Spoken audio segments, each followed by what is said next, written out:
Сәлем Стамбулдан. Бүгін Саламатта үйдегілерінің 55-ші күні. Жаңа 54-ші күнге есеп бердім сізге. Сонда 106.6 деп айтып қойып, бүгін 106.6 емес 106.3 болды кеше, бүгін 106.1. 10 килодан астық, 10 кило 200 грамм тастап тұрмын. Неше күнде? 55 күнде ма? 55 күнде әлі 2 ай болған жоқ. 10 кило 200 тастап тұрмын. Тағы бір айтатын жайт, бүгін мен тағы марафонға қатыстым. Бастадым бүгін. Бүгін енді көріп отқандай все-таки маған бір өлерге отчет берген дұрыс екен деп ойладым, қатысып жатырмын. Енді бүгіннен бастап таңертеңгі бастапқы салмақты жібердім. Осы кешкі отчеттарымды жіберемін.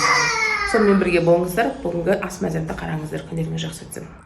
Қыздарымна мен таң асым. Бұл жерде видео монтаждалатын дайындап қойдым. Қазір осыны жеп тойып аламын. Күндеріңіз жақсы өтсін. Бұл жерде 2 жұмыртқа. Сол біліп өтсеңіздер, міне қараңыздар. Сбалансированное питание деген дұрыс тамақтану. Ол табаңызда ақуыз, көмірсу және май болу керек, және талшықтар. Менде бар, қараңыздар. Жұмыртқа ол белок. Ішінде даже жиры бар да, май бар. Сыр тоже май болып есептеледі. Мынау да май болып есептеледі. Сосын мыналар клетчаткалар. Мына жерге мен углеводы қосқан жоқпын. Углеводы дегеніңіз мынау қара нан болу керек. Қара нан қосқан жоқпын, жегім келіп тұрған жоқ. Сол үшін негізінде маңызды протеин ғой, белок, ақуыз және мына клетчатка, майлар. Майдан қорқпаңыздар, май жеген дұрыс. Қыздар, мынау менің түскі асым. Бүгіннен бастап түскі асыма сағат 3:30-4-терде ішемін. Ол соған жеңіл тамақтар емес, ыстық тамақ ішемін деп шештім.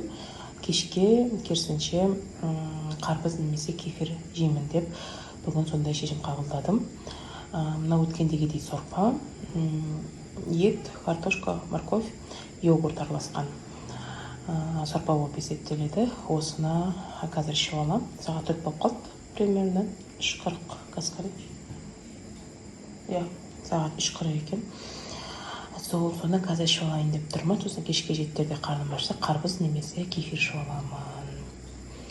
Сонымен бірге ақтаңыздар. Кеш қыздар, мынау менің кешкі асым.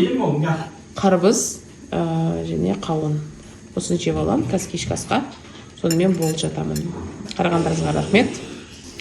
Мен бірге ақтаңыздар. Пока-пока.